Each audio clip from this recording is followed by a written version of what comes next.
Hi everyone, this is Saurabh as you know. और let's talk with Plurals का ये third episode हम shoot कर रहे हैं। और इस बार हमने कोई ब्यूरोक्रेसी को नहीं उठाया है पार्टी में। इसके पहले जो लोग आए थे वो लोग थे जो पार्टी के अंदर रह करके पार्टी के लिए काम कर रहे थे। आज हम आपके साथ जिनको लेकर के आए हैं, आपसे रूबरू कराने आए हैं, और वो हैं कैंडिडेट जिनको पार्टी ने फाइनल करा है मुजफ्फरपुर लेजिस्लेटिव असेंबली एरिया से। और she is a well known doctor, और बहुत दिनों से वो सोशल वर्क में भी इन्वॉल्व रही हैं।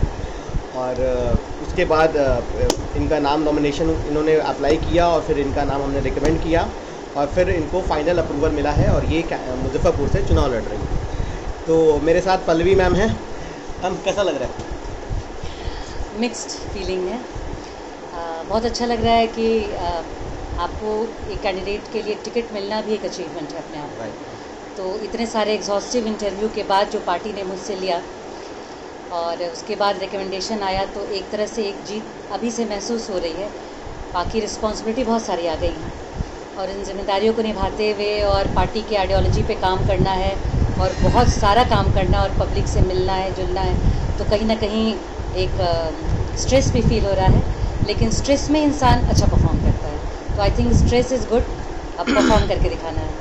Yes ma'am. अच्छा, एक बात बताइए, अभी since we announce your candidature, talk of the town बनी हुई हैं। हर मीडिया आपको फॉलो करना चाह रहा है, एवरीवन इज़ कॉलिंग। तो इसके पहले आप थी ऑलरेडी सोशल मीडिया में रही हैं, आप रोटरी में बहुत एक्टिव रही हैं, और बट इस टाइप का फीलिंग शायद आपको मीडिया इतना फॉलो नहीं कर रहा। तो उसके बारे में प्लीज़ शेयर करें हमारे साथ। हाँ, परसों रात में कैंडिडेचर फाइनल हुआ और कल पूरा दिन लोगों की बधाइयाँ और बहुत सारे लोगों ने मुझे कांटेक्ट किया कि मैम आपका इंटरव्यू लेना है सोशल साइट्स पे। मुझे बहुत ओवरवेलमिंग लगा कि कितने लोगों ने मेरा पोस्ट शेयर किया और उन लोगों ने बधाई दी और उन लोगों ने पॉजिटिव बातें की मेरे लिए। तो जिनको मैं जानती भी नहीं, जिन लोगों से शायद कभी इंटरेक्शन भी नहीं हुआ हो, लेकिन अगर ये सोच मेरे लिए लोगों के मन में है, ये प्यार है, तो बहुत अच्छा दिख रहा है और बहुत पॉजिटिव फीलिंग आ रही है। ओके। बहुत सारे लोग ये जानना चाह रहे हैं कि मैम डॉक्टर हैं और पॉलिटिक्स में कैसे टाइम दे पाएंगी। ये politics is a full time job actually. हम लोग इतने दिन से देखते आ रहे थे ना, इतने बचपन से या पॉलिटिक्स को, तो हम लोग ये जान रहे थे कि पॉलिटिक्स में आदमी करियर ओरिएंटेड नहीं है। जो सीनियर लोग हैं वही लोग आते हैं सीनियर फील्ड से। नाउ प्लूरल्स ने इसको as a career option youth को दिया है, और आप भी एज ए करियर ऑप्शन ही आई हैं और सीरियस पॉलिटिक्स करने के लिए। तो आप कैसे सामंजस्य बिठाएंगी अपने प्रोफेशन और पॉलिटिक्स में? काइंडली वो बताइए, क्योंकि बहुत सारे लोग हैं सोशल मीडिया पे आपको फॉलो कर रहे हैं और वो पूछ रहे हैं हम सभी से कि मैम कैसे टाइम देंगी पॉलिटिक्स को अपने क्षेत्र में चुनाव जीतने के बाद। उसके बारे में प्लीज़ मैम शेयर करिए हम लोग के साथ। जैसा कि हमें बताया गया है, जो हमारा कॉन्स्टिट्यूशन है, जो हमारे पार्टी का सारा एक सिस्टम है, उसके अकॉर्डिंगली तो हमें बैठकर काम करना है 9 to 5 ऑफिस में। अगर मैं विधायिका बनती हूँ तो वो टाइम तो मुझे देना ही पड़ेगा। और अपार्ट फ्रॉम दैट मैं मैनेज करूँगी इवनिंग क्लिनिक्स करके, या फिर इमरजेंसी सर्विसेज को कैसे हैंडल करूँगी। मेरे साथ एक बहुत बड़ा बैकअप है कि मेरे हस्बैंड भी आई स्पेशलिस्ट हैं, और ऐसा कभी नहीं हुआ कोई पेशेंट आया तो वो वापस चला गया। ठीक है, मैं ज़रूर एक सेट अपना तैयार करूँगी कि मुझे कैसे टाइम मैनेज करना है, जनरल जो ओपीडी पेशेंट्स हैं उनको कैसे मैनेज करना है। बाकी जहाँ तक इमरजेंसी की बात है, तो चूँकि मेरे हस्बैंड भी हैं और वो हैंडल कर लेंगे, तो मुझे ऐसा नहीं लगेगा कोई पेशेंट आया है परेशानी में और उसको हम लोगों ने हैंडल नहीं किया। तो वो चीज़ होता रहेगा। टाइम मैनेजमेंट करना पड़ेगा और दोनों तरफ की जिम्मेदारी है, लेकिन प्लूरल्स की जिम्मेदारी आई थिंक अगर आती है तो प्रायोरिटी मुझे उसको देनी पड़ेगी। साथ ही साथ डॉक्टर कभी बिना क्लिनिक के नहीं बैठ सकता, कभी बिना पेशेंट देखे नहीं बैठ सकता, तो वो तो काम चलेगा ही। मुझे मैनेज करना पड़ेगा, मैं करूँगी, करके दिखाऊंगी, तब लोगों को लगेगा कि हाँ ये बहुत उम्मीदें हैं आपसे, ये आप करके दिखाएंगी। अभी चूँकि जिस टाइप का आपका प्रोफाइल रहा है और जिस टाइप की, मैं तो आपके यहाँ 3-4 सालों से जुड़ा हुआ हूँ, तो जब आप रोटरी में थी और डॉक्टर थी, तो एक होता है कि लाइफस्टाइल जो होता है वो बहुत ज़्यादा अपग्रेडेड रहता है। पेस्ट्री पार्टीज़ में जाना होता है, ये लोग पूछ रहे हैं और इसलिए मैं आप बताना चाहता हूँ उनको, आप खुद ही बताएंगे उनको लोग बोल रहे हैं कि मैम फेज 3 पार्टीज़ का हिस्सा रही हैं शहर के, और जो अभी जो पॉलिटिक्स में आई हैं, तो ये it's all together very different thing actually. और इसमें क्या है कि आपको लोगों तक जाना है, लोग ग्रास रूट लेवल तक के जो लोग हैं उन तक जाना है, उन तक अपनी पहुंच बनानी है। और यहाँ पे कोई लग्जरी नहीं है, ठीक है। ये अब आपका लाइफ उनके लाइफ का हिस्सा हो चुका है, आपसे उनकी उम्मीदें बन जाएंगी और आप उनसे कनेक्ट करोगे। तो फिर ये चूँकि अब उस टाइप का माहौल में आप रही हुई हैं, लोगों को बहुत लग रहा है कि नहीं, ये मैम तो एडजस्ट नहीं कर पाएंगी, या फिर ये मैम हम लोगों के ग्रास रूट लेवल तक नहीं पहुंच पाएंगी। प्लीज़ उनको बताइए आप कैसे पहुँचेंगे। देखिए, जब आप समाज में रहते हैं और अलग अलग संस्थाओं से जुड़ते हैं, जैसे रोटरी हो या मुजफ्फरपुर क्लब हो या इनर व्हील क्लब हो, इस तरह की चीज़ें होती हैं। और हमारा अपना डॉक्टर कम्युनिटी का एसोसिएशंस होता है, उसके कॉन्फ्रेंसेस होते हैं, हर का अपना एक अलग चार्म, गेट टुगेदर्स हैं, वहाँ पर लोगों से मिलना जुलना है, तो वो एक अलग लेवल का होता है। इसका मतलब ये नहीं कि मैं कोई हाई फाई किसी टाटा बिरला को बिलोंग करके आई हूँ और मेरे पैर ज़मीन पे नहीं पड़े, ऐसा कभी नहीं है। हम लोगों ने पूरी लाइफ स्ट्रगल किया है, ज़मीन से जुड़ी हुई हूँ, गवर्नमेंट स्कूल की पढ़ी हुई हूँ, वो लाइफस्टाइल भी हमने जी है। कॉलेज में कैसे करते हैं, गवर्नमेंट मेडिकल कॉलेज में कैसे रहते हैं, और एक सरकारी हॉस्टल में कैसे रहते हैं, वहाँ भी हम लोगों ने अपनी बहुत अच्छी ज़िंदगी जी है। तो जैसे जैसे आपको वो माहौल मिलता है, आप उसमें एडजस्ट करते हैं। ऐसा नहीं कि अगर मैंने पार्टीज़ की है अपने ज़िंदगी में तो बिना पार्टी के मेरा गुजारा नहीं हो सकता, ऐसा बिल्कुल नहीं है। सब कुछ सोच समझ के मैं आई हूँ पॉलिटिक्स में, और राजनीति में आने के बाद तो मेन राजनीति होती क्या है, जो राज्य के लोगों के लिए नीति बनाई जाए। तो राज्य के लोगों से अगर जुड़ाव नहीं करूँगी, डोर टू डोर जाके बात नहीं करूँगी, उन लोगों की समस्या, उन लोगों का पब्लिक इश्यूज़, उन लोगों के साथ मिलकर बातचीत और नीतियाँ नहीं बनेंगी, तो फिर राजनीति बेकार है। तो मुझे पता है कि मेरी लाइफस्टाइल टोटली चेंज हो जाएगी, और आदमी को आई थिंक अपने लाइफ का, अपने ज़िंदगी का हर पहलू को अनुभव करना चाहिए, जीना चाहिए। और जैसे कहते हैं ना, be a Roman while in Rome, तो अगर मैं राजनीति में रहूँगी तो राजनीति के को लेकर वही कैसे आप डील करेंगे इसको। मैम और हाँ। अभी क्या है, प्रॉब्लम्स कुछ अलग है। अभी आपने जो प्रॉब्लम फेस किया ना, वो प्रॉब्लम्स आपको यहाँ पे, वो तो भूल ही जाइए आप। यहाँ प्रॉब्लम भुखमरी है, यहाँ प्रॉब्लम बाढ़ है, यहाँ प्रॉब्लम गरीबी है। तो जो आपने प्रायर प्रॉब्लम फेस किया है वो हम सभी लोग फेस करते हैं, हर कोई हाँ, अपनी सही लाइफ बात है, में। लेकिन यहाँ पे जी। वो आपका पर्सनल प्रॉब्लम नहीं रह गया। अब वो जो उस इंसान का जो आपके क्षेत्र में रह रहा है, वो उसके पास उसके बॉडी पे कपड़ा नहीं है, उसके पास खाने के लिए खाना नहीं है, उसकी प्रॉब्लम आपकी प्रॉब्लम है। उससे कैसे डील करेंगे, लोग ये जानना चाहते हैं। बिल्कुल डील करेंगे हम लोग, क्योंकि हम लोग यहाँ बोल बचन करने आए नहीं। अगर प्लूरल पार्टी की तरफ से आए तो बहुत सारा काम, ब्लूप्रिंट और सब एजेंडा हमारा क्लियर है, हमें काम करना है और ज़मीनी लेवल से काम करना है।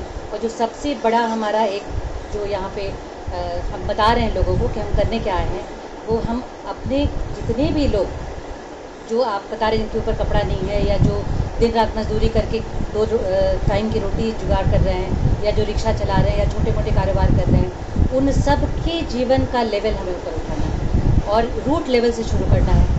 तो जिनके पास कपड़े नहीं, उनको कपड़ा कैसे प्रोवाइड किया जा सके, ये नहीं कि हम कपड़ा बांट के चले आए, वो हम नहीं करेंगे। वो तो सोशल वर्क है, वो करना नहीं है। वो हमने बहुत किया है, शॉर्ट टर्म वो हमने बहुत किया है, उससे परमानेंट सोल्यूशन नहीं होता है। तो अब जब मुझे कोई अथॉरिटी मिलेगी, एक कमांड मिलेगा शहर को बदलने के लिए, मेरी बात लोग तक जाएगी और सरकार मेरी बात सुनेगी, तो सबसे पहले हर व्यक्ति का जो जिस लेवल का भी है उसका स्तर उठाना मेरा सबसे पहला काम है। तो जब हम वो करेंगे, साथ में सरकार के पास ब्लूप्रिंट है कि बाढ़ को, सूखा को कैसे रोका जाए, जो हमारा पब्लिक यहाँ पे मुजफ्फरपुर का लोकल प्रॉब्लम्स है, जैसे पोल्यूशन है, इनक्रोचमेंट है, ट्रैफिक है, इससे कैसे मैं अर्बन डेवलपमेंट की बात इसलिए भी नहीं कर रहा हूँ क्योंकि लोगों को ट्रस्ट है कि आप अर्बन डेवलपमेंट वाला काम तो कर लेंगे, क्योंकि वो आपको समझ में आ जाएगा।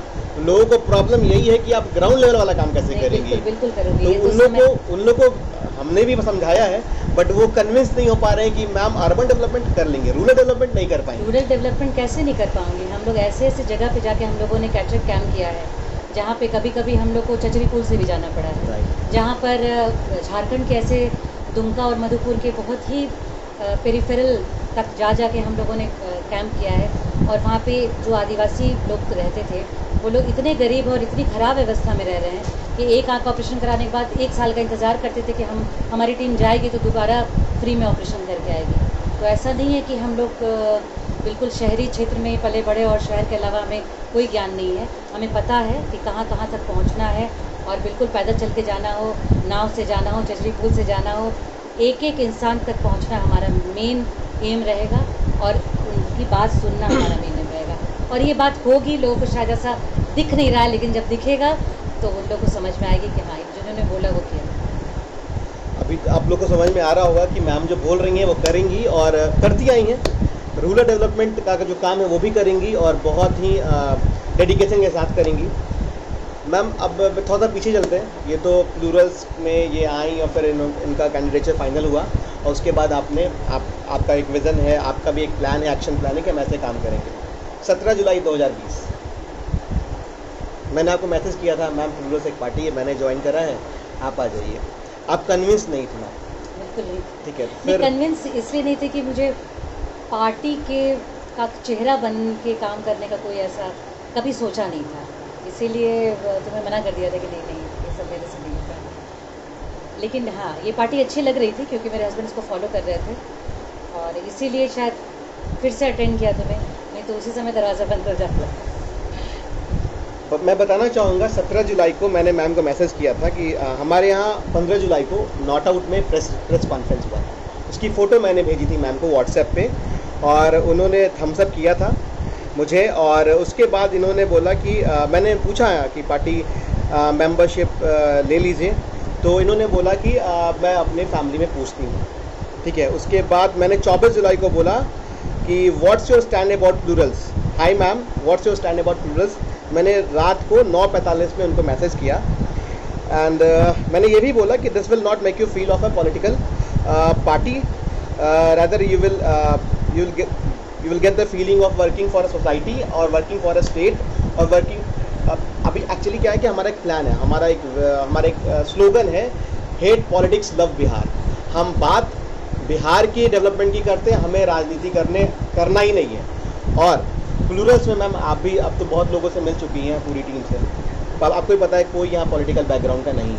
हम सभी लोग फ्रेशर हैं, हम सभी लोग पॉलिटिक्स को एज अ करियर और एज सीरियस जॉब हमने किया है। हम लोगों ने अपना काम धाम किनारे किया है और बिहार को बदलने के लिए पॉलिटिक्स को ज्वाइन करा है।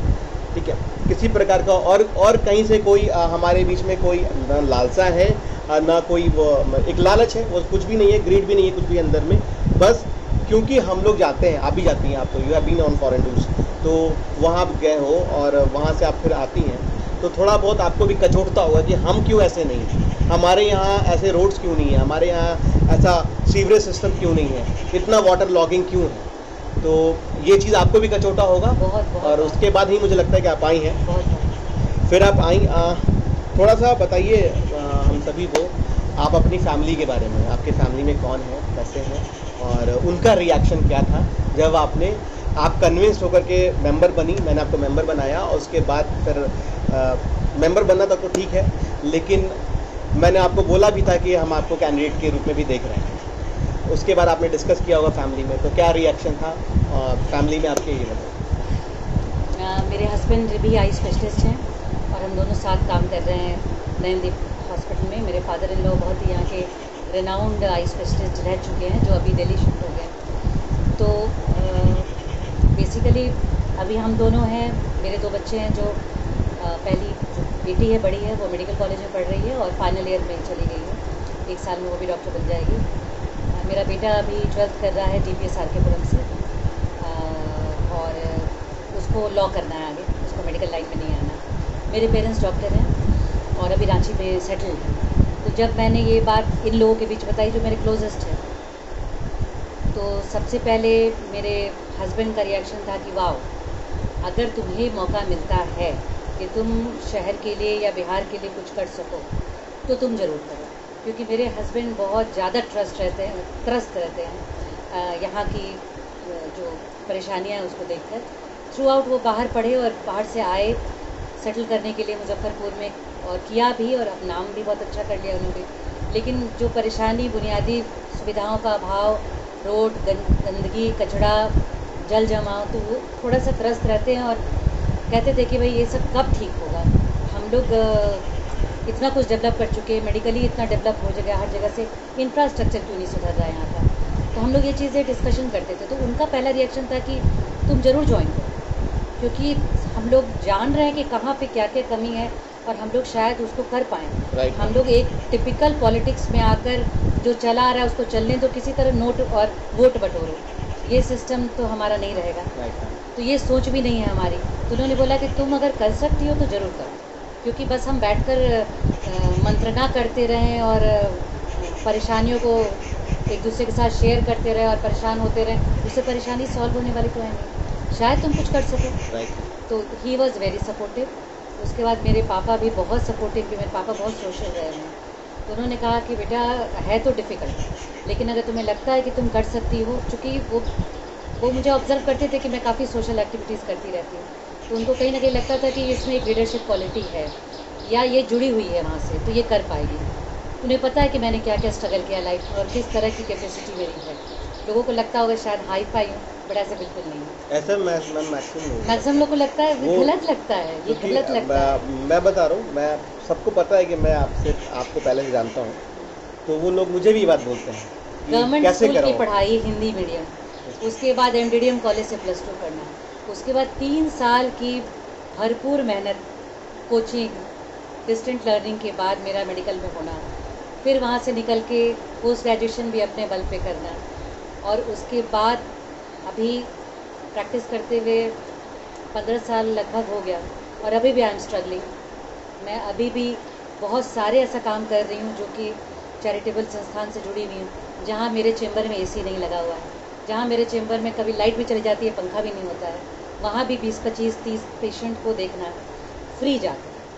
और इस बीच में जब भी मौका मिलता है, जहाँ लोग बुलाते हैं, स्कूल हो, कॉलेज हो, संस्था हो, वहाँ जाके अपना योगदान देना। अगर मुझे ऐसा लगता है मुझे AC घरों में और AC कार से बाहर नहीं निकलना है, तो मुझे ज़रूरत क्या थी, वहाँ मुझे पैसे भी नहीं मिलते। लेकिन कहीं ना कहीं ये मेरे नेचर में, और जब आपको कोई फैसिलिटी मिलती है तो आप बिल्कुल उसको लेते हैं। आप ये नहीं कहेंगे कि नहीं नहीं आप पंखा है तो क्या हुआ, पंखा बंद करके ज़मीन पर बैठेंगे, ऐसा तो नहीं कहते ना। आप फ़ैन में बैठते हैं, लेकिन जब लाइट कट जाती है तो भी आप नॉर्मल ज़िंदगी जीते हैं, आप हाई तौबा नहीं मचाते हैं। हम लोग उस तरह के लोग हैं, ऐसा कुछ भी नहीं है, कोई हाई फाई चीज़ नहीं है मेरी ज़िंदगी में। कहने वाले हैं तो कहेंगे शायद सोशल मीडिया की वजह से निजी लोग बहुत ज़्यादा देखते हैं। निजी ज़िंदगी अलग है, अगर राजनीति में आती हूँ तो राजनीतिक ज़िंदगी अलग है। आप हमारे प्रेसिडेंट को देखिए ना, पुष्पप्रिया चौधरी को, वो कहाँ कहाँ जा रही हैं, किस किस जगह इलाके में जा रही हैं, क्या ज़रूरत है। अच्छा, एक चीज़ और बताना है अभी, क्योंकि लोगों को हमारी जो प्रेसिडेंट मैम है उनसे बात करने का, फिर उनके नज़दीक आने का भी बहुत, ताकि उनको समझ सके वो क्या जानना चाहती हैं। अब सबसे तो मिल नहीं पाएंगी, आप मिली हैं उनसे, और आपको कैसे उन्होंने आपका इम्प्रेशन, आपके नज़रों में उनका इम्प्रेशन कुछ और था, जब आप मिली उसके बाद आपको कैसा लगा, और हाउ यू फील, मतलब what kind of motivation you get from her? नहीं, इम्प्रेशन तो था कि this lady is very strong, बहुत मजबूत है अंदर से, नहीं तो इतना बड़ा फैसला लेके आना और अपने बल पर एक पार्टी खड़ी करना और इतने शॉर्ट टर्म में लोगों को ये एहसास दिला देना कि हम सरकार बना रहे हैं, ये तो उसमें कोई ना कोई बात तो होगी। लेकिन जब लोग बोलते हैं ना, मुझे ही बोलते हैं, आपको ही बोलेंगे, बोल ही रहे हैं, आपके भी सोशल मीडिया पर भी, वहाँ भी चलेंगे। हाँ, बोलेंगे। तो लोग क्या बोल रहे हैं, इतना प्राउडनेस है, इतना घमंड है कि सीधा CM कैंडिडेट, मतलब आपने कुछ किया ही नहीं बिहार के लिए, CM कैंडिडेट। लोगों का माइंडसेट अभी वहीं पे है कि सोशल वर्क करो, कुछ कपड़े बांट दो, कुछ पैसे बांट दो, और फिर टेम्पररी सॉल्यूशन। और आपका कैंडिडेट सीधे कहते हैं CM प्रेसिडेंट। तो हम लोगों ने बहुत लोगों को समझाया भी, आप भी बताइए क्यों ऐसा हुआ है। CM कैंडिडेट की बात उन्होंने नहीं की, उन्होंने बोला मुझे सरकार बनानी है। जब तक उन्होंने सरकार वो बनाएंगी नहीं, इतना बड़ा चेंज कैसे लाएंगे? राइट। एक छोटी संस्था इतना बड़ा चेंज नहीं ला सकती, उसको पूरी जनता का सपोर्ट चाहिए, उसको एक कमांड चाहिए, एक अथॉरिटी चाहिए, तब जाके वो सब चेंज ला पाएगी। मैं भी अगर बोलूँ, लोग हमसे कहते हैं आप तो सोशल सर्विस करती रहती थी, मैं राजनीति क्यों? सोशल सर्विस वही काम मैंने किया है, कपड़े बांटे, अनाज बांटा, किताब पेंसिल कॉपी, कई सालों से करती है, जाके आई चेकअप कर देना, कैंप्स लगाना, हेल्थ कैंप्स लगाना, उससे मेरा बिहार बदल नहीं रहा है।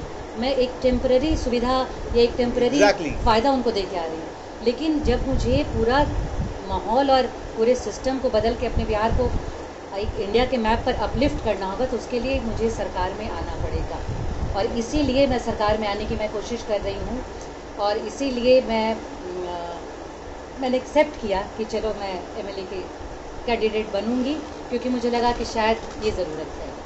अच्छा मैम, आप सीएम कैंडिडेट बनी हैं, सॉरी आप एमएलए की वो कर रही हैं, तो आप जैसे ही आपका अनाउंसमेंट हुआ तो बहुत सारे रिएक्शन सोशल मीडिया पर आने लगे, बहुत सारे कटाक्ष आ रहे हैं आपके ऊपर में, जो आपको फेस करना है, वो हर किसी को, हर पॉलिटिशियन को फेस करना पड़ता है, जिससे आप यूज टू नहीं रही हैं। बिल्कुल नहीं। पहले भी टोंट वोंट हुआ होगा ऑब्वियसली इंडिया में, लोग मुझे हमेशा बहुत प्यार करते रहे हैं और बहुत अफेक्शन देते रहे हैं। yes, तो अभी भी नेगेटिव कमेंट बहुत कम है, लेकिन मुझे थोड़ा सा लगता है कि मैंने क्या गलत किया या किसी के साथ क्या गलत किया है, लेकिन लोग पूछेंगे क्योंकि उनका राइट है।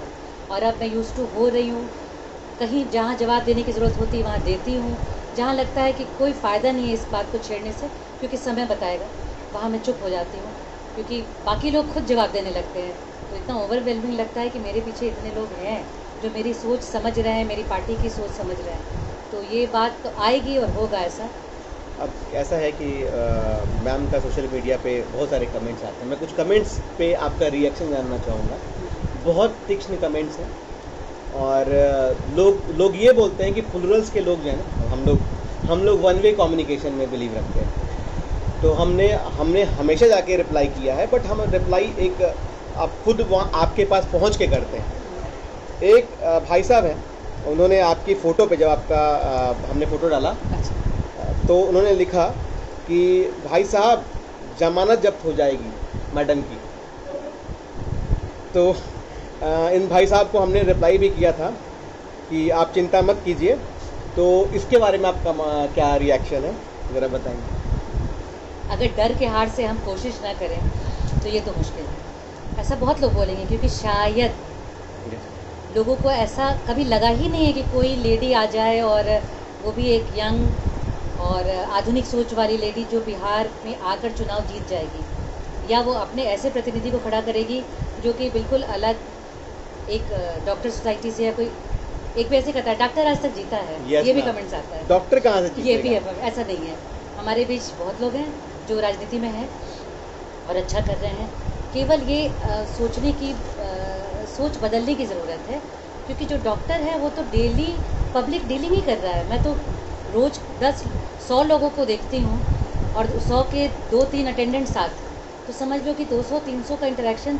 उनकी बातें केवल आँख के बारे में नहीं बताते, वो आते हैं तो अपना कुछ दुख भी बताते हैं, उनकी कुछ प्रॉब्लम्स भी रहती हैं, तो मुझे सुनना पड़ता है। मैं ऐसा नहीं कर सकती हो गया बाहर जाइए मेरे चैनल से, ऐसा नहीं होता। तो हम लोग तो डेली पब्लिक डीलिंग ही कर रहे हैं, और राजनीति में भी हमें पब्लिक डीलिंग करनी है, जनता से उनकी समस्या पूछनी है और उनका निवारण करना है। तो जब एज अ डॉक्टर मैं उनकी मेडिकल समस्या का निवारण कर सकती हूँ, तो एज अ पॉलिटिशियन क्यों नहीं कर सकूँगी, या एज अ एमएलए या राजनीतिज्ञ या जो भी आप कहते हैं प्रतिनिधि, तो क्योंकि उस समय मेरा काम ही यही रहेगा। तो मुझे तो आदत है पब्लिक डीलिंग करने की। तो जमानत जब्त होने वाली जहाँ तक बात है, इस पर नो कमेंट ज़्यादा बेटर रहेगा, क्योंकि हम चुपचाप अपना काम कर रहे हैं और इतने लोग हमारे साथ जुड़ गए हैं कि कम से कम ऐसा तो नहीं लगता कि जमानत जब्त होगी। हम तो सरकार बना रहे हैं। एग्जैक्टली। तो जमानत जब्त वाली जिनको लगता है कि जमानत जब्त होगी हमारी, तो वो देखेंगे नवंबर में। और मैम की तो मैम, जहाँ तक मेरा अंदाज़ा है, मैंने भी शर्त लगाया है, मैंने आपको बताया था 30,000 की शर्त लगी है कि मैडम इलेक्शन नहीं जीत पाएंगे। मैंने भी लगा लिया कि नहीं मैम, तो हम जीत ही रहे, हम तो जीत ही रहे और जीतेंगे, ऑब्वियसली जीतेंगे, क्योंकि जो मुजफ्फरपुर की पब्लिक है बहुत ट्रस्ट है।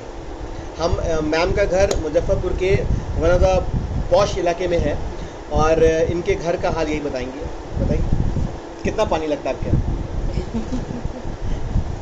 मतलब पानी इतना लगता है कि आप अपने घर से कार में जंप करके बैठते हो और वो कार साइलेंसर पूरा पानी तक डूबा हुआ है। अच्छा, कितना खर्चा हुआ गाड़ी का? बैटरी डाउन, बैटरी 60,000 पानी में डूब गया था, 60,000 प्लस हो गया, सेल्फ खराब हो गया, एसी खराब हो गया, कॉन्स्टेंटली सारा साइलेंसर और पहिया डूबा हुआ रहता है। ये एक ज़माने में मेरा घर सबसे ऊंचा हुआ करता था। अब रोड, छोटी सी बात आप देखिए, रोड बनते जा रहा है, रोड के नाले ऊपर उठते जा रहे हैं, तभी भी रोड नाला एक लेवल पे, तो बाकी जो घर पहले से बसे हुए हैं उनका क्या होगा? वो तो एक तरह से जैसे कहते हैं ना, समुद्र का सबब एरिया, वो हो गया है। तो पानी आएगा कहाँ, मेरे घर में आएगा। तो जो एक सिंपल सी बात है कि रोड बना रहा है सरकार, तो क्यों नहीं उसको तुड़वा के लेवल सेम रख रहा है। सुप्रीम कोर्ट ने ही बोला है, बाकी तो यही बात बोला गया कि जब भी रोड बननी है हाँ, ये तो रोड को तोड़ करके फिर उसको बनाना है। लेकिन जो ठेकेदार बनाते हैं वो लोग सरकार के प्रतिनिधि के आदमी होते हैं, वो उनको नहीं बोलेगा। और जनता इतनी बेचारी है, क्यों कहती है रोड तो बन गया ना, छोड़ो जे हो से हो गया, नाला होता है देख ले भाई, हम अपने ज़मीन उठा ले भाई। तो हम लोग इसी सोच को बेचारे बन के किसी तरह चलो जो मिल गया भगवान, जो मिल गया सरकार, ये आदत क्यों? हमारा हक है, सबको आगे आए, सब लोग बोले, सरकार को बदले, सरकार से क्वेश्चन करे। और अगर मैं बनती हूँ प्रतिनिधि तो मैं ओपन रखूँगी, आप आइए मुझसे पूछिए कि काम क्यों नहीं हो रहा है, देर क्यों हो रही है, ये काम अभी तक बोला गया था मैनिफेस्टो में, ये पूरा क्यों नहीं हुआ। क्वेश्चन पूछने का आपको ऐसे मौका नहीं दिया जाएगा, क्योंकि हमने जो बोला है, जो मेरे घोषणा पत्र में आएगा, वो हम फर्स्ट डे से शुरू करेंगे। लेकिन अगर ऐसी जहाँ बात तो पूछनी चाहिए। अच्छा, एक बात बताइए, मैक्सिमम लोग बोल रहे हैं बहुत पैसा है मैम के पास, बहुत आपको शायद पैसे के बेस पे टिकट मिला पैसा है क्योंकि आम धारणा यही है, मतलब हमारे साथ 30 साल की हम बात करते हैं, मेरा बैंक बैलेंस उठा के देख ले। नहीं हम लोग ये बोलते हैं, दे के परेशान है, इतने महंगे इंस्ट्रूमेंट लगाने पड़ते हैं हम लोग को। और आम धारणा यही है ना, हमें बोलना नहीं है किसी के बारे में या किसी भी अदर पार्टीज के बारे में बात नहीं करनी है, हम पॉजिटिव पॉलिटिक्स की बात करते हैं। लेकिन धारणा तो यही है कि बहुत 30 लाख 20 लाख 25 लाख 10 लाख 5 लाख पार्टी को मैंने 1 रुपया नहीं दिया, क्योंकि जब तुम आए थे, शायद तुम्हें याद होगा कि पहली बात मैंने यही कही थी, मुझे याद कि अगर मैं आपके पास आया हूँ, आपको बनना है, अगर कहीं भी पैसे की बात है सौरभ, क्योंकि मेरा एक तुमसे पर्सनल टच था, तो मैंने तुम्हें अलग ये बात बोली थी कि कहीं अगर पैसे देने की बात है तो प्लीज़ मुझे माफ़ कर दो, क्योंकि मेरे पास पैसा नहीं है। मेरा इन्वेस्टमेंट मेरे बच्चों में है, शुरू से उन्हें अच्छे स्कूल में पढ़ाया, अच्छी कॉलेजेस में पढ़ाया, और अभी भी हम लोग स्ट्रगल पीरियड में हैं। ऐसे कहीं हमें कहीं का खजाना या कहीं का एक कहते हैं ना बाप दादा की ज़मींदारी नहीं मिली है। मेरे फादर इन लोग ने भी जो किया वो ए से शुरू किया, स्क्रैच से, और हमें भी स्क्रैच से ही शुरू करना पड़ा है, क्योंकि हम लोग कमाते हैं, अपने हॉस्पिटल को डेवलप करते हैं, अपने बच्चों को पढ़ाते हैं, ना ज़मीन ना जायदाद ना बैंक बैलेंस ना प्रॉपर्टी। आप उठा के देख सकते हैं मेरा सब कुछ। तो अभी आपके समझ में आ गया, कोई पैसा नहीं है। प्लूरल्स का कोई भी कैंडिडेट, मैं एज अ प्लूरल्स के ऑफिशियल बेरर के हिसाब से मैं बोल रहा हूँ कि प्लूरल्स का कोई भी कैंडिडेट, वो डॉक्टर हो, वो इंजीनियर हो, वो किसान हो, वो इनका सिलेक्शन, हमारा सिलेक्शन प्रोसेस है जिसके बारे में हम आपको बताएंगी, इनका कितना डिफ़िकल्ट इनका जो प्रोसीजर रहा है, सिलेक्शन प्रोसीजर रहा है, वो रहा है। पैसे की बात नहीं है, हमें बिहार, क्योंकि हमें पता है जो पैसे लेकर के टिकट लेगा वो पहले सरकार में आने के बाद या फिर एमएलए बनने के बाद वो पहले अपना पैसा रिकवर करेगा। इट्स अ कंप्लीट बिजनेस हो चुका है बिहार में, और वो स्थिति हम देख रहे हैं। तो पैसा कभी भी हमारे प्लूरल्स में नहीं है। हम सभी लोग, मैम हमारी आइडियोलॉजी, जो हमारी प्रेसिडेंट मैम की आइडियोलॉजी है, उससे कनेक्ट करते हैं और इमोशनली बिहार के डेवलपमेंट के लिए सोच रहे हैं, इसलिए हम लोग प्लूरल्स में हैं। मैम आपका सिलेक्शन प्रोसेस बताइए। हम जो भी काम करेंगे उसमें कंटिन्यू करना चाहते हैं। जो भी इलेक्शन में थोड़ा बहुत होता है, होर्डिंग, पैम्पलेट्स, हमारे जो कार्यकर्ता काम करेंगे तो हम उनको पैसे नहीं दें, कम से कम चाय बिस्किट तो खिलाएंगे। बिल्कुल, बहुत बेसिक खर्चा होता हमारा है। पब्लिक इंटरेक्शन होना चाहिए। पब्लिक इंटरेक्शन में पेट्रोल डीजल नॉर्मल जो खर्चा होगा, जो कर रहे हैं हम लोग, तो उसके लिए हम लोग क्राउड फंडिंग कर रहे हैं, जैसा मुझे भी गाइडेंस मिला है। और हम जनता से ही पैसा ले रहे हैं। अगर आप चाहते हैं कि हम आपके लिए सरकार बनाएं तो आपको जो इच्छा बन पड़े, आप 100 रुपये दीजिए, हम लोग 5 रुपये भी ले रहे हैं ना, हम 5 रुपये भी ले रहे हैं, हम 10 रुपये ले रहे हैं, पैसा नहीं है ना, उसी पैसे से हमें काम ही करना है। एग्जैक्टली, क्योंकि ना मेरे पास ब्लैक मनी है, ना पार्टी के पास ब्लैक मनी है, ना हमें कोई ऐसा बड़ा स्पॉन्सर मिला है जो कहता है करो और हम आपके साथ हैं। तो हम हर ऐसे इंसान से जो कि इस पार्टी की आइडियोलॉजी से सहमत है और चाहता है कि ये सरकार बने, उससे जो बन पड़ता है लेकर, और वही छोटे मोटे खर्चे कर रहे हैं।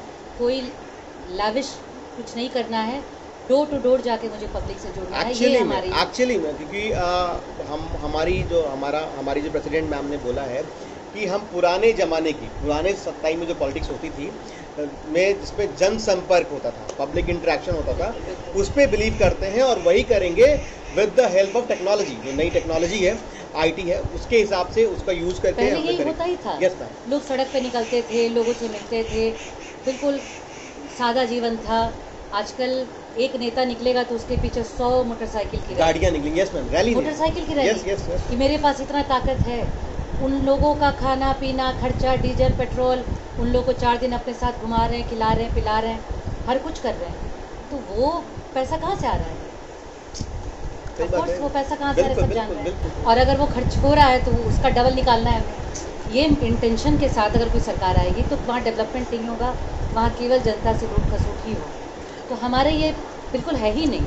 हम जनता से जो पैसा कलेक्ट करेंगे उसी पैसे को छोटे छोटी जगहों में, जहाँ पे अपने आप को बताना कि हम कौन हैं, इतना तो हमें करना ही पड़ेगा। रैली वैली तो खैर अभी कोरोना टाइम में ऐसे भी कोई नहीं कर रहा है। रैली के समर्थक भी लोगों की परेशानी है, बहुत सारे पार्टी की परेशानी है कि कैसे करें। हमारा ना कभी ये था ना आगे करना है। हम public to public, person to person, 1 to 1 मिलकर ही काम करेंगे। अच्छा मैम, बनाए हम लोग के साथ वो भी है जनाब कि हम हमारा सोच है, हम ऐसे हैं कि हमें बोला गया है आप फिट रहिए, आप गुड लुकिंग रहिए, आपका प्रेजेंटेशन अच्छा होना चाहिए। हम लोग वैसे ही रहे, जैसे हम लोग अपने अपने प्रोफेशन में जाते हैं, पूरा अप टू द मार्क रहते हैं, वैसे ही हमें रहना है। हमें इंस्ट्रक्शन और हम वैसे ही रहते हैं। हम कोई भी एक अलग टाइप का कपड़ा नहीं है, एक अलग टाइप का आउटफिट नहीं है कि जो जा रहे हैं तो कुर्ता पहन लिए और स्पोर्ट्स शू व्हाइट कलर का पहन लिए, ऐसा तो करना नहीं है। आप प्रेजेंटेबल दिखिए और लोगों को और इतना काम है कि वो टाइम नहीं है कि हम उसके लिए क्रीच वाला खादी की साड़ी, तो आई लव खादी की साड़ी, लेकिन इतना टाइम नहीं है। अभी आप कंफर्टेबल नहीं हो, मिल ही नहीं पाएंगी, लगातार मिलना है। तो ठीक है ना, आप आई और बहुत लोग के डाउट्स क्लियर हो गए। Thank you so much for coming. Sure.